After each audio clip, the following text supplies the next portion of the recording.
الحمدللہ رب العالمین والصلاة والسلام علی محمد وآلہ واصحابہ اجمعین۔ عنوان ہے آج کا اصلاح نصاب اور رفع نزاع باہمی کی تحریک ندوۃ العلماء۔ گزشتہ لیکچر تک تحریک دارالعلوم دیوبند اور تحریک علی گڑھ یہ عنوان مکمل کیا گیا، اور وہ صورتحال بھی ہمارے سامنے بالکل صاف ہو کر کلیئر ہو کر کے آ گئی کہ حالات جب بدلے تو بدلے ہوئے ماحول میں اہل علم حضرات نے کیا قربانیاں دی،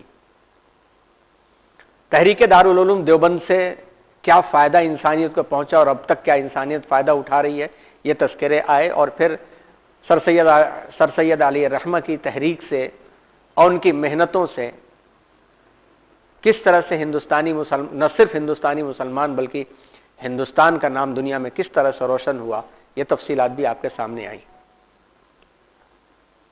اس کے بعد کی تحریک ہے تحریک ندوۃ العلماء۔ یہاں پہ یہ بات ہمارے ذہن میں رہے کہ تحریک ندوۃ العلماء الگ چیز ہے اور دارالعلوم ندوۃ العلماء الگ چیز ہے۔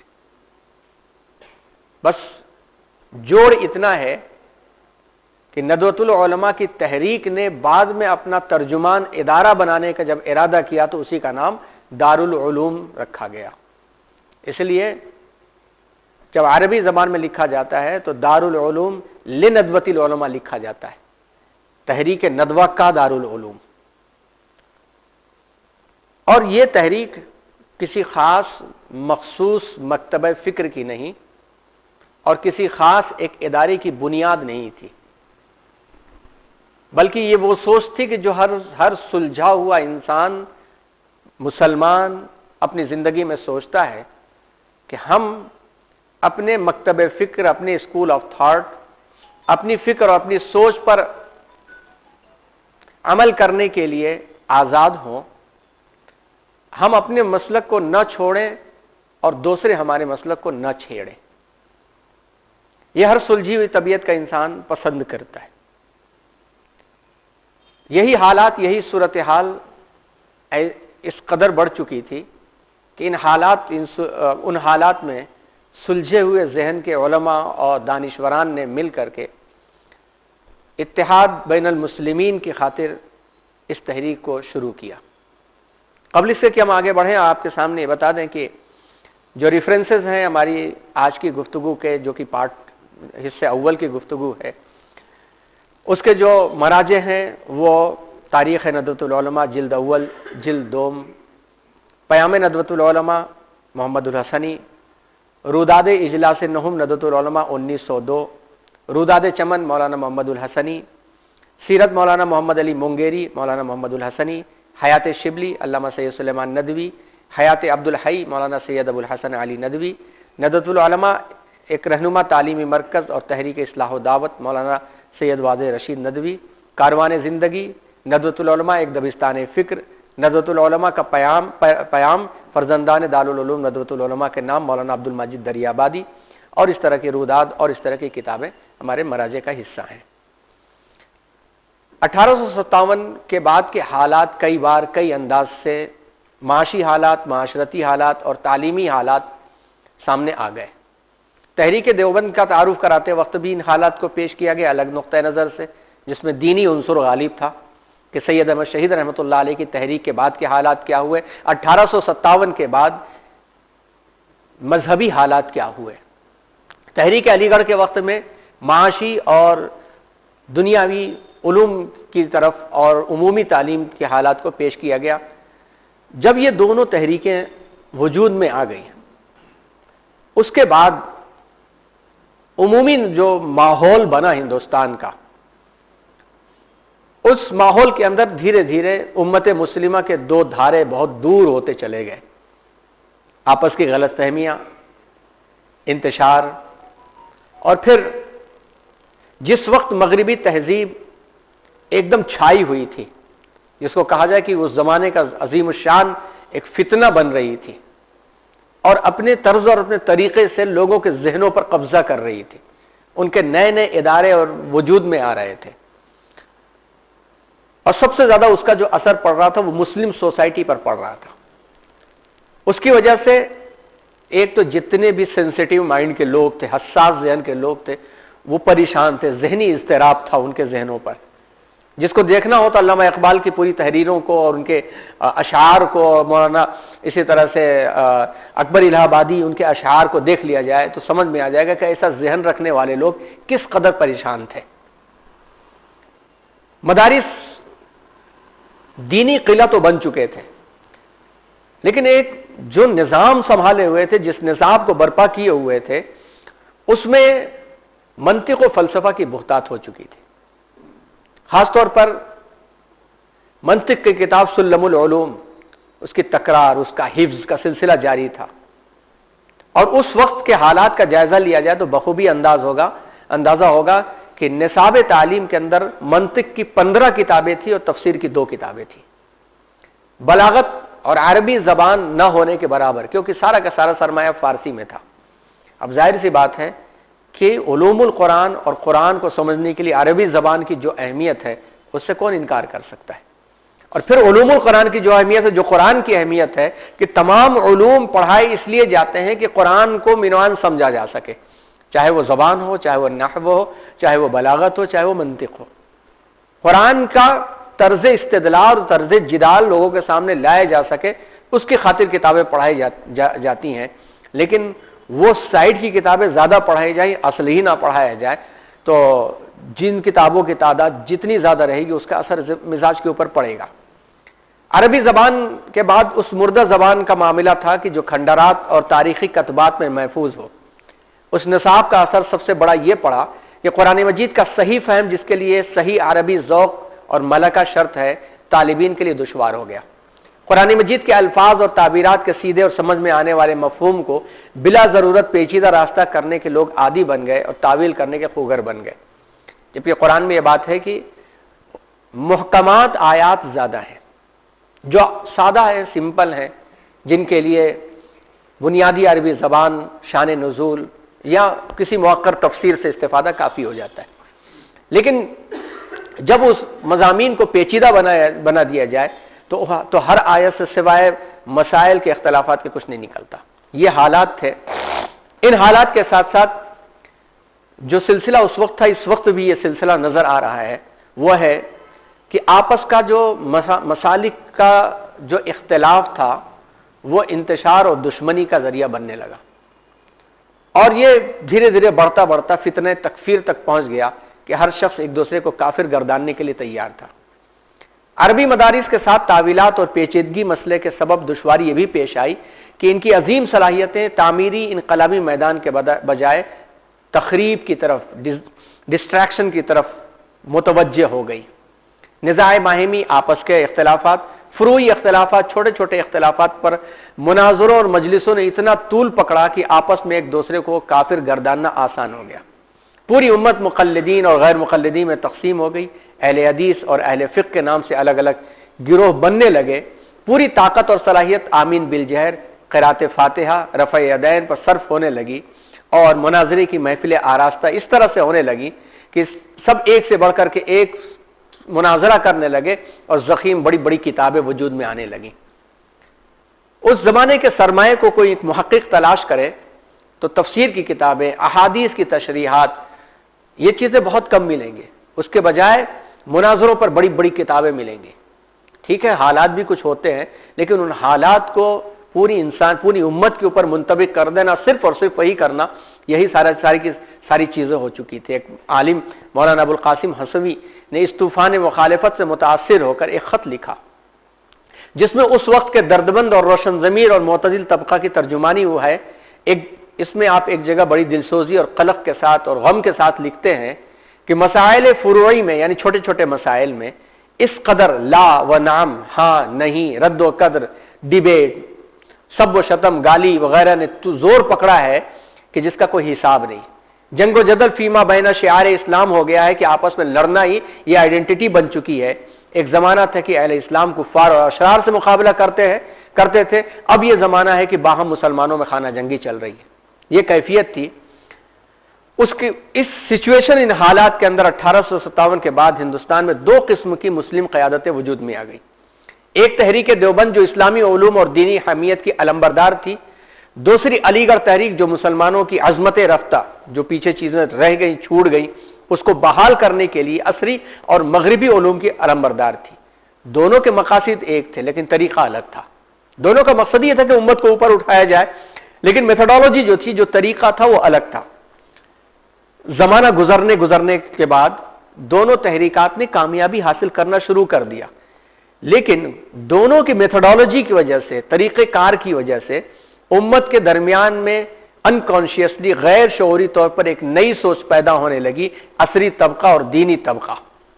عصری طبقہ اور دینی طبقہ، اور اس طرح سے ایک خلیج بننے لگی، ایک درمیان میں گیپ اور خلا بننے لگا. وجہ واضح تھی. علی گڑھ تحریک نے تعلیمی اصلاح کے لیے مغربی تعلیم کے نظام کو ہندوستان میں منوان قبول کرنے میں ترقی کا ذریعہ سمجھا، مگر ہندوستان کے مسلم معاشرے کے حالات اور تقاضوں پر ڈھالنے اور اسے اسلامی شکل دینے پر غور نہیں کیا. مزید اس تمدن کو قبول کرنے پر اصرار کیا. اس نتیجے میں سر سید علیہ رحمہ کے خیالات، جو ان کے تصانیف اور رسالوں کے ذریعے سے امت تک پہنچے، تو متنازع افکار نے اختلاف برپا کر دیا.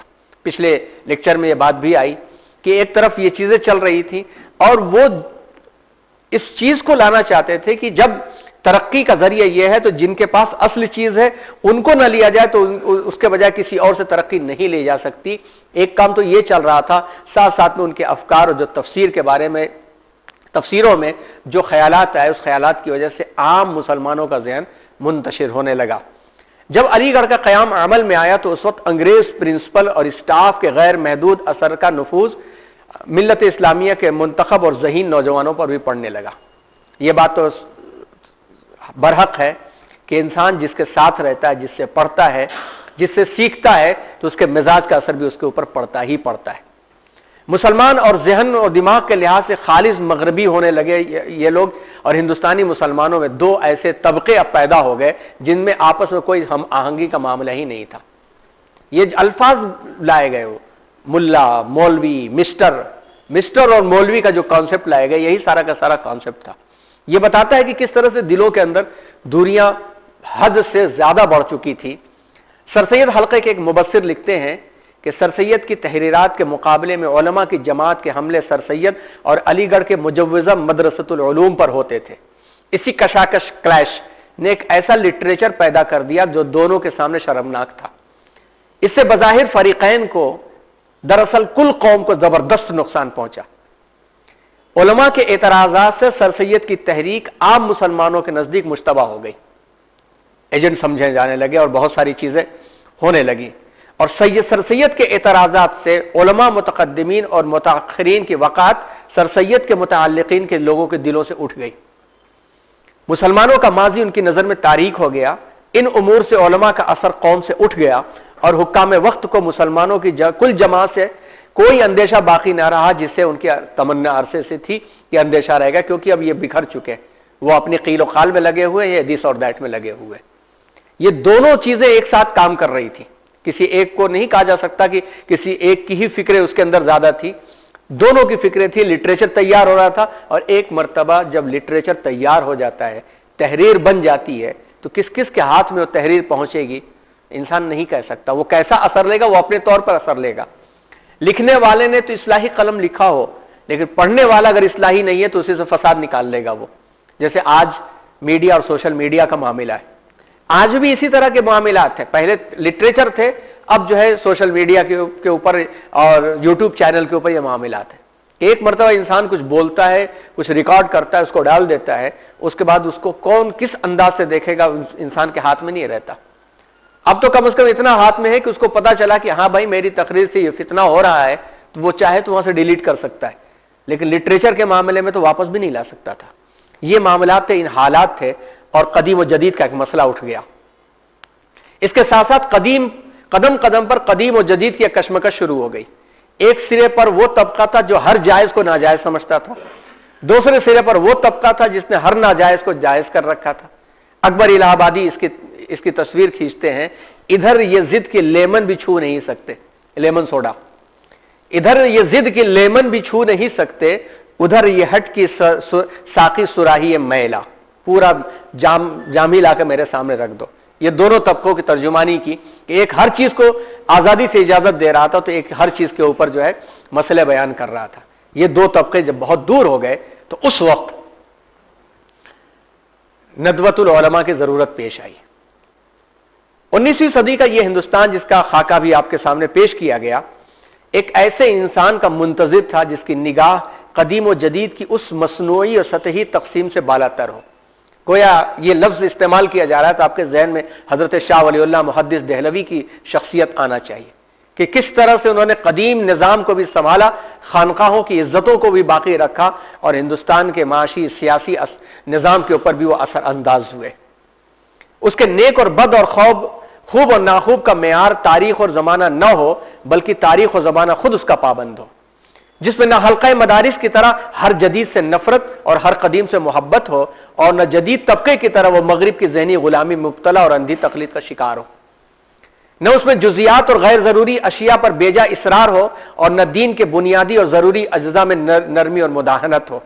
وہ ایک طرف زمانے کا نبض شناس، ملک کے سماجی اور علاقائی تغیرات اور نئی نسل کی نفسیات سے واقف ہو، تو دوسری طرف ایمان و یقین کا حامل اور دائی، معرفت الہی کا محرم اسرار، اور رشد و ہدایت اور اصلاح و تربیت کا قافلہ سالار ہو۔ یہ عبارت مولانا علی میاں کی ہے۔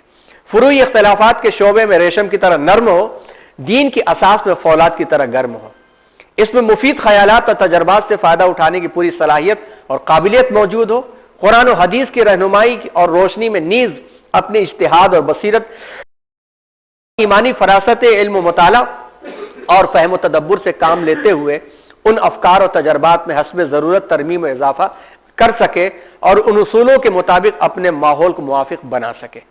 ایسے شخص کی ضرورت محسوس ہو رہی تھی جو دونوں کا سنگم ہو، اور اس زمانے میں حالات میں ممکن نظر نہیں آ رہا تھا۔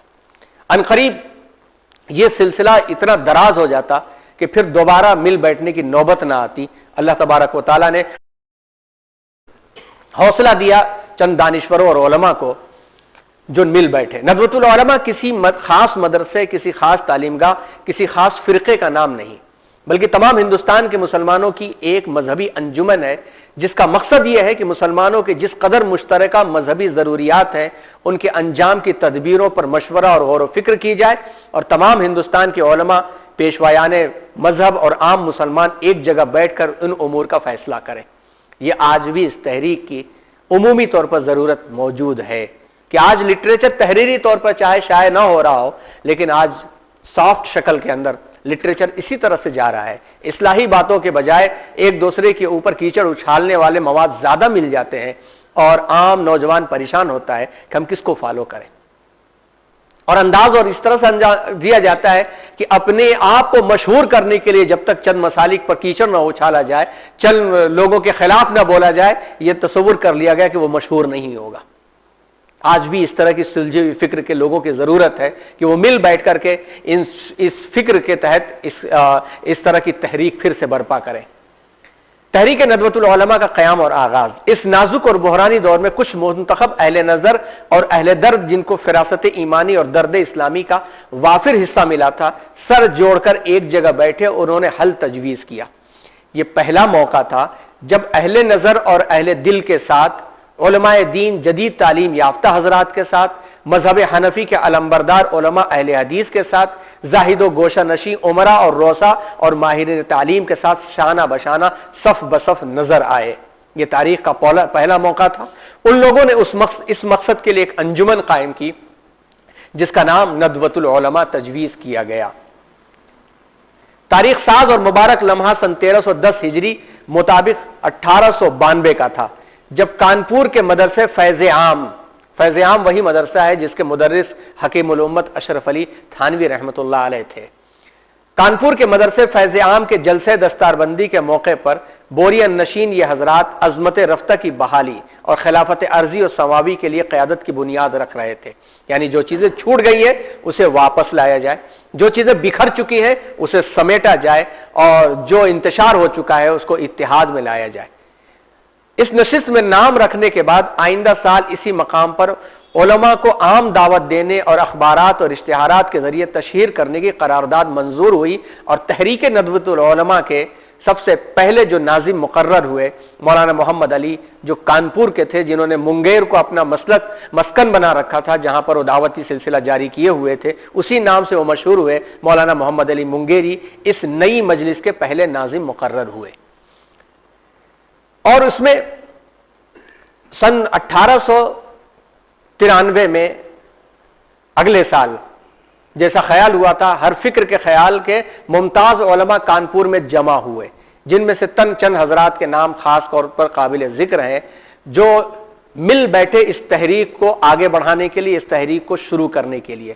مولانا محمد ابراہیم آروی، مولانا محمد حسین بٹالوی، مولانا عبدالحق حقانی، مولانا احمد رضا خان بریلوی، مولانا سید محمد شاہ صاحب رامپوری، مولانا حبیب الرحمان خان شیروانی، مولانا شبلی نومالی، مولانا غلام حسین کنتوری، شاہ سلیمان پھلواری، اس کے اندر شیعہ مسلک، اہل حدیث مسلک اور بریلوی مسلک، دیوبندی مکتب فکر اور تحریک علی گڑھ کے تمام لوگ اس کے اندر موجود تھے، اور تمام نے مل کر کے اس چیز کو محسوس کیا تھا کہ یہ غلط ہو رہا ہے اور آگے چل کر کے مسلمانوں کے درمیان میں اتحاد ہو نہیں سکے گا، لہذا اتحاد کی خاطر کچھ درمیان کی راہ نکالا جائے۔ 22، 23، 24 اپریل 1894 کی صبح ندوۃ العلماء کا پہلا اجلاس مدرسہ فیض عام کانپور میں منعقد ہوا۔ صدر اجلاس مولانا لطف اللہ صاحب علی گڑھی تھے۔ اس کی تحریک مولانا عبداللہ انصاری، ناظم دینیات علی گڑھ مسلم یونیورسٹی یعنی MAU کالج علی گڑھ، جو مولانا محمد قاسم نانوتوی کے داماد تھے، انہوں نے پیش کی، اور اس کی تائید مولانا شاہ محمد حسین صاحب الہ آبادی نے فرمائی۔ مولوی محمد بشیر الدین صاحب ایڈیٹر نجم الاخبار نے اٹاوا نے مدرسہ فیض عام کی سالانہ کارروائی پڑھ کر کے سنایا، جس سے آپ کو اندازہ ہوا کہ کس قسم کے دانشوران گویا کہ ہر مکتب فکر کے بڑے اس تحریک کو بنانا چاہتے تھے اور مسلمانوں کے درمیان میں اتحاد کی راہ لانا چاہتے تھے۔ نواب صدریار جنگ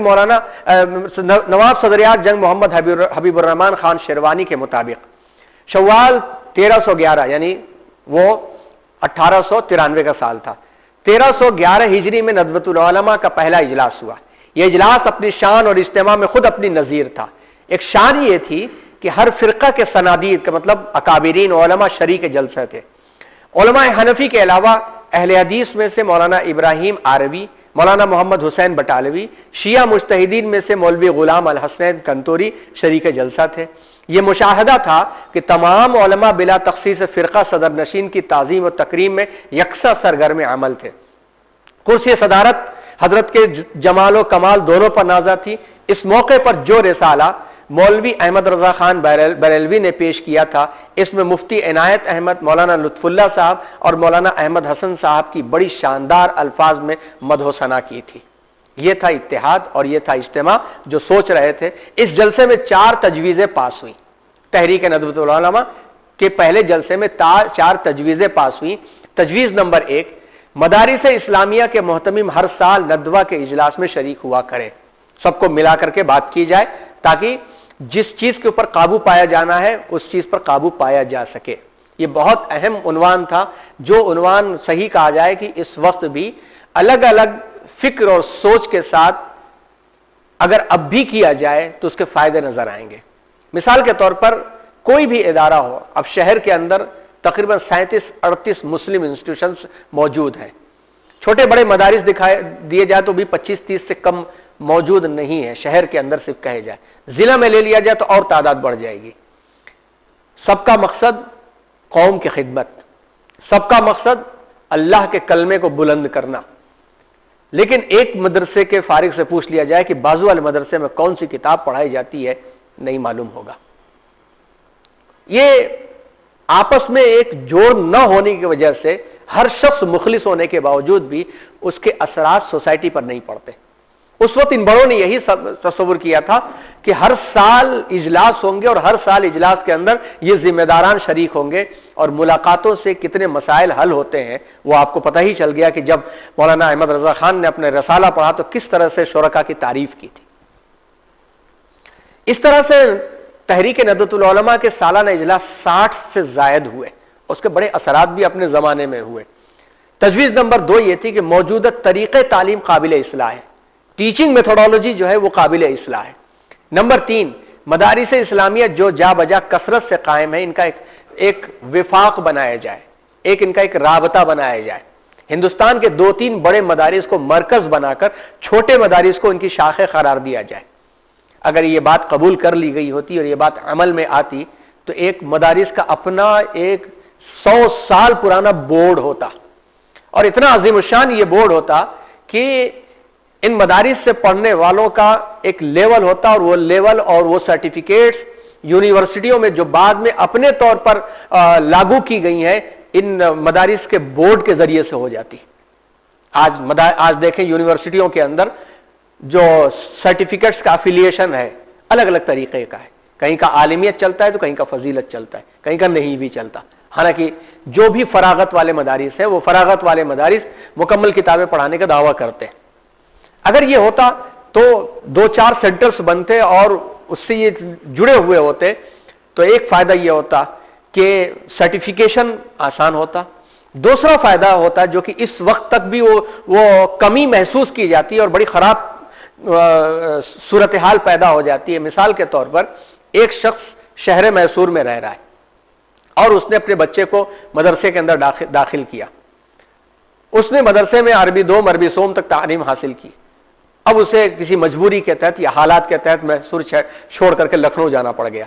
اب لکھنؤ میں گیا تو اس نے عربی دوم یا عربی سوم پڑھا ہے تو عربی چہاروں میں اپنے بچے کو داخل نہیں کر سکتا، اس لیے کہ کوئی سرٹیفکیٹ ہی نہیں ہے، کوئی ڈاکومنٹ نہیں ہے، کوئی مدرسہ نہیں مانے گا. وہ پھر سے عمر دیکھ کر کے، صلاحیت دیکھ کر کے، ان کا تصدیق نامہ دیکھ کر کے ٹیسٹ لے گا، اور ٹیسٹ میں اگر وہ کامیاب ہوئے تو آگے بڑھا سکتا ہے، ورنہ کئی ادارے جو بڑے مدارس ہیں عربی چہاروں کے بعد لیتے بھی نہیں ہیں، نہیں لیں گے وہ. اگر یہ وفاق ہوتا تو اس وفاق کے اندر ہوتا کہ ہاں بھائی اس لیول کا، جیسے اب گورنمنٹ کا بورڈ ہے تو گورنمنٹ کے بورڈ میں 7th کلاس میں ایک بچے نے تعلیم حاصل کر لیا، اس کے ماں باپ کو یہاں تو کیا دبئی میں بھی شفٹ ہونا پڑا، تو ہندوستانی اگر اسکول وہاں موجود ہے تو ڈاکومنٹیشن صحیح ہے تو 8ویں میں ایڈمیشن اس کا ہو جاتا ہے، اور جو وہ پڑھ کر کے یہاں پہ آیا ہے اس کے آگے کا ہی پڑھتا ہے. مدارس میں نہیں، اب تک ایسا نہیں ہے. یہ کوئی ضروری نہیں ہے کہ عربی دوم میں جو یہاں کتاب پڑھائی جا رہی ہے وہ بھی لکھنؤ میں بھی پڑھائی جاتی ہے. فرق پڑ جاتا ہے اردو کا، عربی کا، کتابوں کا. تو اس تجویز میں یہ سب سے بڑی بات محسوس کی گئی تھی کہ سارے پرنسپلز جو ذمہ داران ہیں وہ جڑیں، آپس میں گفتگو کریں. دوسری بات یہ محسوس کی گئی تھی کہ ٹیچنگ میتھڈالوجی پر غور کیا جائے. تیسری بات یہ محسوس کی گئی تھی کہ مدارس میں ایک وفاق بنایا جائے، ان کا ایک کوآرڈینیشن کمیٹی ان کی ہو، بورڈ ہو. اور چوتھی تجویز یہ تھی کہ مدرسے فیض عام کی ترقی کی جائے. اصلاح نصاب کی یہ تجویز کثرت رائے سے منظور ہوئی اور اس کے مطابق 12 علماء کی ایک مجلس موجودہ نصاب اور طریقہ تعلیم پر غور کر کے اپنی سفارشات پیش کرنے کی غرض سے منظور کی گئی، جس میں پچھلے علماء جن کا نام لیا گیا وہ سارے کے سارے اس میں شامل تھے. جب یہ کام شروع ہوا تو اس کا استقبال ہونے لگا. علماء کے ذریعے استقبال، ندوۃ العلماء تحریک کی بنیاد کے بعد اس کے تعارف کا سلسلہ شروع ہوا. ہر جگہ اس کی تحریک کا استقبال ہوا کیونکہ یہ تحریک عام سلجھے ہوئے مزاجوں کی دلی آرزو تھی. چنانچہ سب سے پہلے علماء میں عام طور پر گرمجوشی سے استقبال ہوا. یہاں تک کہ ایک کوٹیشن یہاں پہ دیا جا رہا ہے. سجادہ صاحب قطب ویلور نے اپنے خط میں ندوے کی تائید کرتے ہوئے لکھا کہ اس مبارک مجلس کو اسلام اور مسلمانوں کے لیے فخر جانتا ہوں. آپ جانتے ہیں کہ ویلور کے اندر جو خانقاہ لطیفیہ ہے وہاں کے جو بزرگ ہیں قطب ویلور کے نام سے وہ مشہور ہیں. ان کے بارے میں باقاعدہ ایک سیمینار بھی یہاں سبیل الرشاد میں ہوا تھا رابطہ ادب اسلامی کی طرف سے، اور بڑی شخصیت ہے جن کا تذکرہ انشاءاللہ اگلے سال آئے گا. یعنی علمی روحانی بڑی شخصیتوں میں قطب ویلور کا نام استعمال ہوتا ہے. خانقاہ لطیفی آج بھی اور دارالعلوم دیوبند سے قدیم ہے. وہ انہوں نے لکھا کہ میرے لیے اس کی خدمت گزاری باعث سعادت ہے اور اسلام اور اسلامیوں کی ترقی دیرینہ آرزو کے پورا کرنے اور ہونے کی توقع یہ بتلا رہی ہے. آگے لکھتے ہیں اہل ندوہ کے مقاصد کو دیکھا تو اکثر باتیں اور ارادے جو جناب ابی اور شیخی قدس سرہ کے تھے یاد آ رہے ہیں. فقیر کارساز حقیقی کی درگاہ میں دست بدعا ہے کہ اس کام کا آغاز اور انجام دونوں بخیریت و عمدگی کے ساتھ کرے. علماء کی طرف سے بھی تائید ہوئی اور علماء کی طرف سے جدید طبقے کی طرف سے بھی استقبال ویسے ہی ہوا. جدید تعلیم یافتہ طبقہ اور علماء کے درمیان خلیج کو دور کرنے میں ندوۃ العلماء کی پہلی کامیابی اپنے اس اجلاس کے بعد ہوئی. جدید تعلیم یافتہ طبقہ کی طرف سے ندوۃ العلماء کا باقاعدہ خیر مقدم اس تجویز کی شکل میں ظاہر ہوا جسے محمدن ایجوکیشنل کانفرنس علی گڑھ اپنے سالانہ اجلاس 1894 میں منعقدہ علی گڑھ میں نواب محسن الملک کی تجویز اور سید محمود کی تائید سے با اتفاق آرا منظور کیا، جسے سر سید علیہ رحمہ نے ہزاروں کی تعداد میں چھپوا کر مسلمانوں میں تقسیم کیا۔ اس تجویز کو انہوں نے قبول کیا اور اسے پسند کیا اور اپنی اتفاق کا انہوں نے اظہار کیا۔ اس ریزولوشن کی عبارت اس طرح سے تھی: اس کانفرنس کی یہ رائے ہے کہ یہ جلسہ ندوۃ العلماء جو بمقام کانپور منعقد ہوا اور جس میں علماء اور اکابرین جمع ہوئے تھے، تمام مسلمانوں کی توجہ کے لائق ہے، اور اس کے مقاصد یعنی اصلاح طریقہ تعلیم اور رفع نظام باہمی نہایت عمدہ اور مفید ہے کہ آپس کے انتشار ختم ہونے چاہیے۔ تمام مسلمانوں کو ایسی عمدہ اور مفید مجلس کی جس سے مسلمانوں کی دینی اور دنیاوی بہبود مقصود ہے، دل و جان سے، قلم سے، قدم سے اور درہم سے مدد کرنی چاہیے۔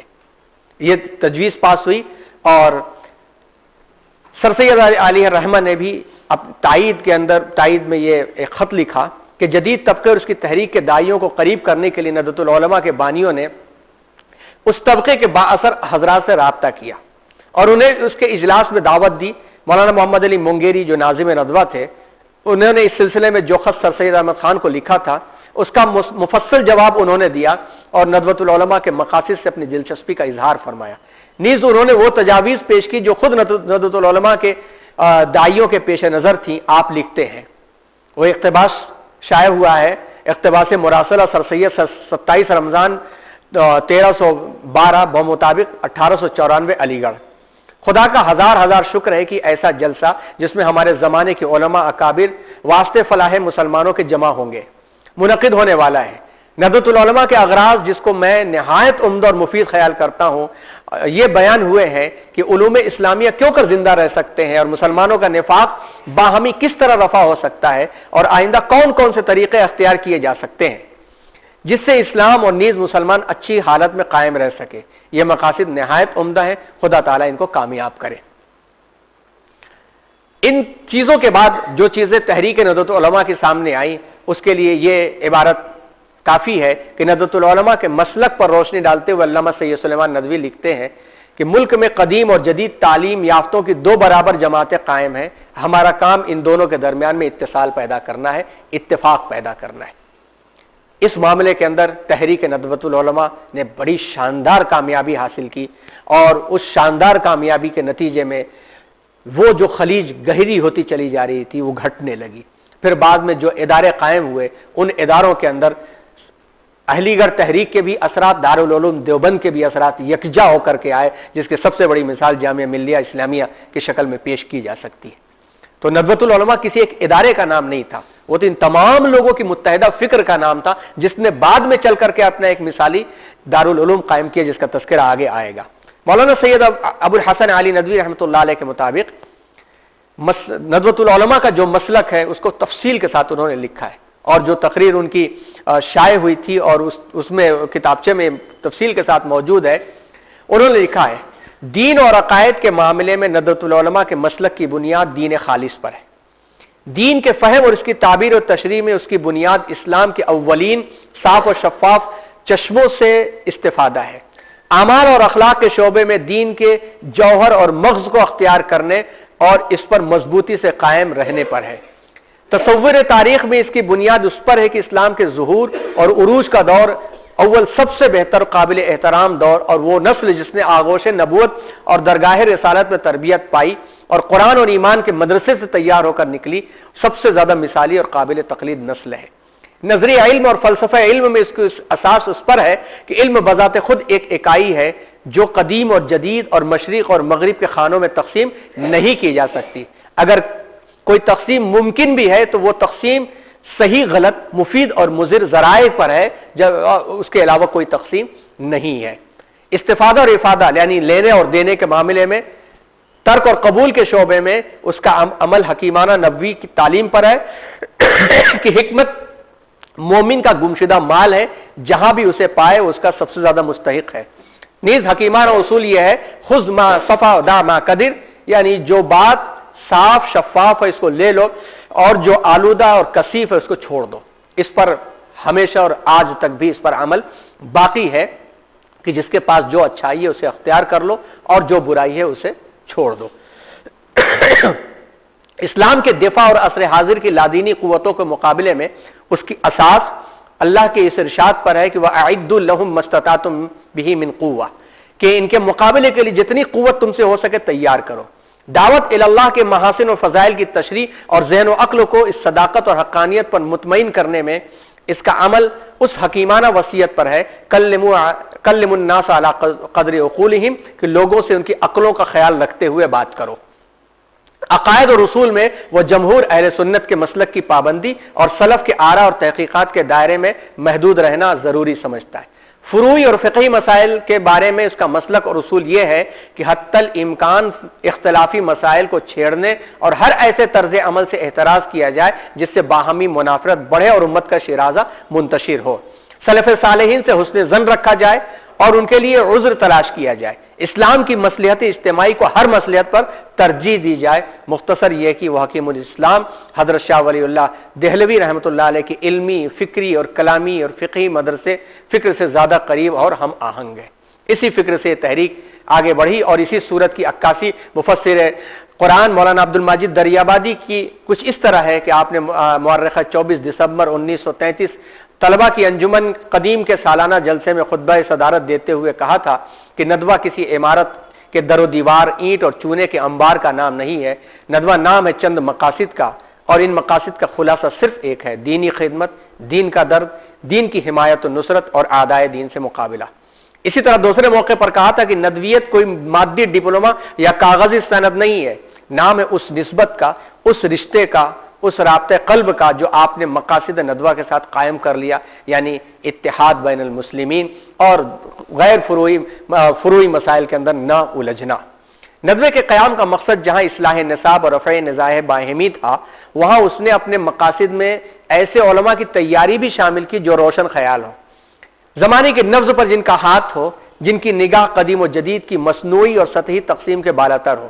یہ وہ ضرورت تھی جس کی کمی ہر دور میں حساس لوگوں نے محسوس کی ہے۔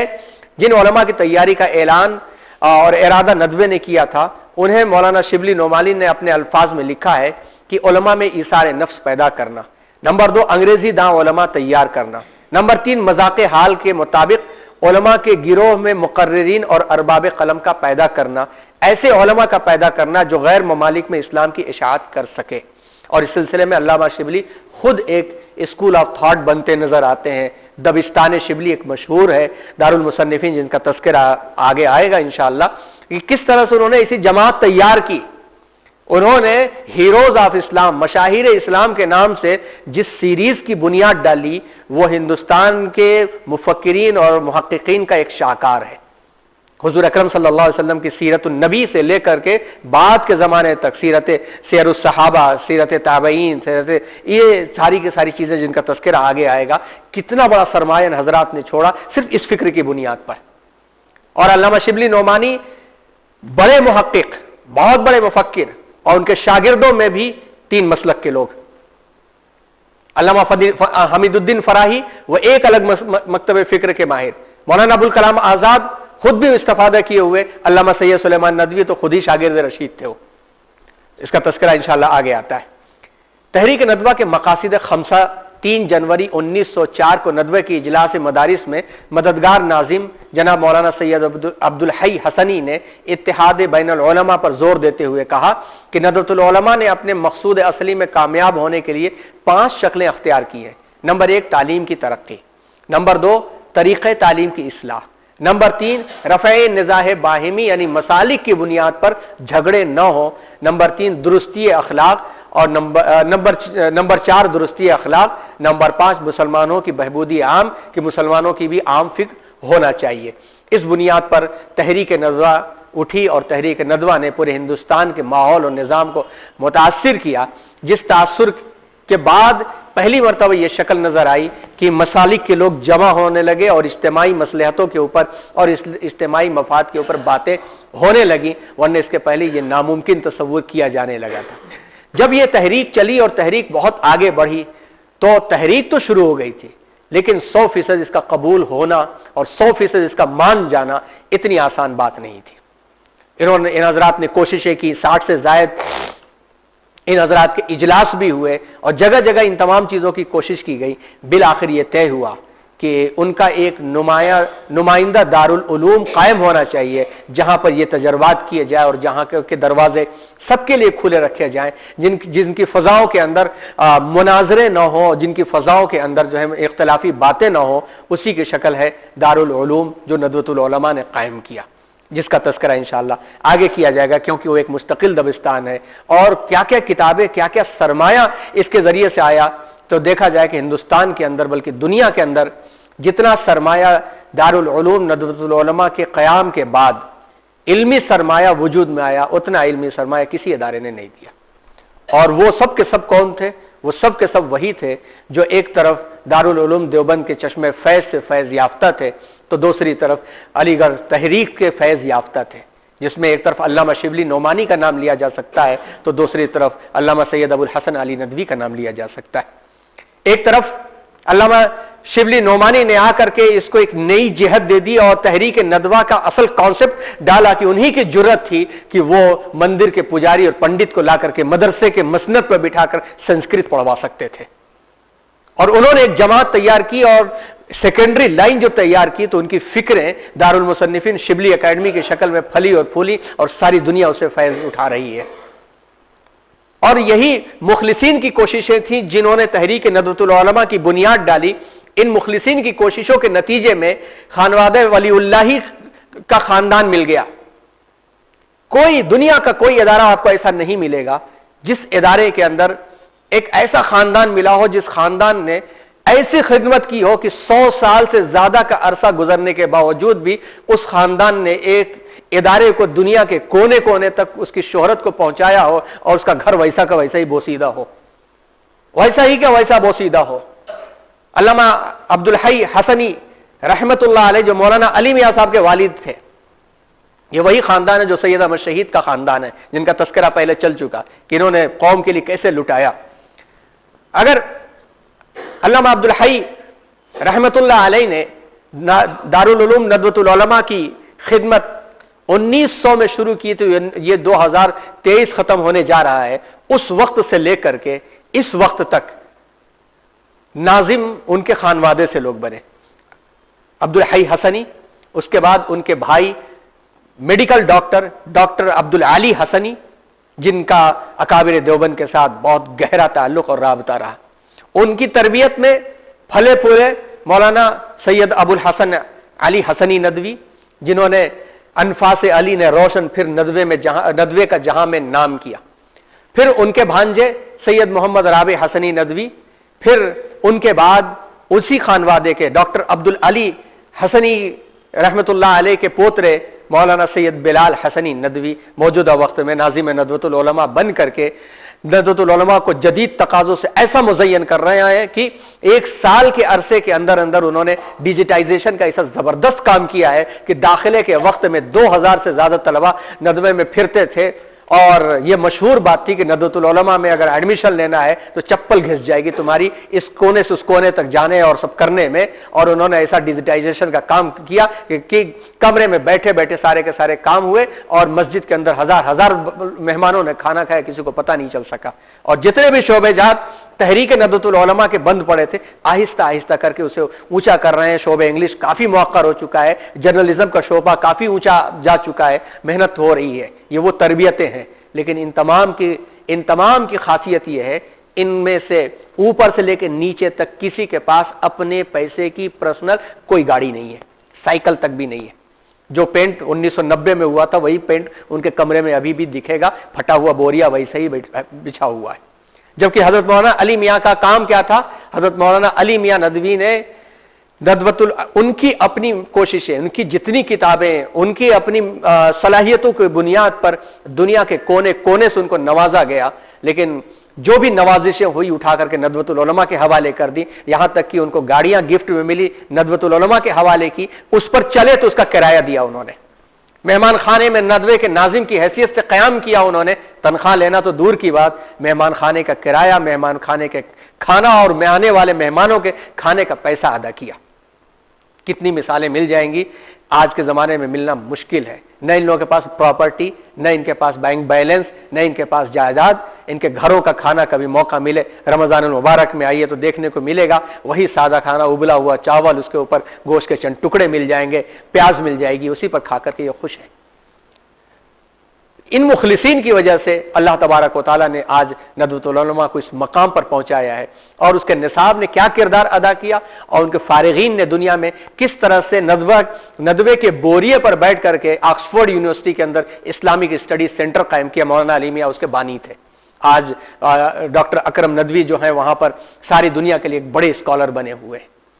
تو تحریک ندوہ نے جو کام کیا تھا، اس کام میں لوگوں کے ذہنوں کے اندر یہ بات پہلی مرتبہ آئی کہ ایک مدرسے کے اندر بیٹھ کر کے حنفی، شافعی، اہل حدیث کسی بھی مسلک کا آ کر کے بیٹھ کے پڑھ سکتا ہے، اور آج بھی ندوے کے ماحول کے اندر ہر مسلک کے لوگ پائے جاتے ہیں۔ اس فکر کو سمجھنے کی ضرورت ہے۔ اگلا حصہ انشاءاللہ اگلے 15 دسمبر کو انشاءاللہ آپ کے سامنے آئے گا، جس میں نصاب، نظام اور اس کے ساتھ ساتھ ندوے کے ممتاز جو بانیان تھے اور جو ممتاز مفکرین تھے ان کا تذکرہ، علامہ شبلی نعمانی کے جڑنے کے بعد کیا کردار ہوا، اور پھر مولانا ابو الحسن علی ندوی کے بعد کیا کردار انجام پایا، اس کو انشاءاللہ پیش کیا جائے گا تاکہ ہم اپنی سنہری تاریخ سے واقف رہیں۔ اللہ تعالیٰ صحیح فکروں کو اور اتحاد بین المسلمین کی فکروں کو آگے بڑھانے کی توفیق عطا فرمائے۔ آمین۔ وآخر دعوانا الحمدللہ رب العالمین۔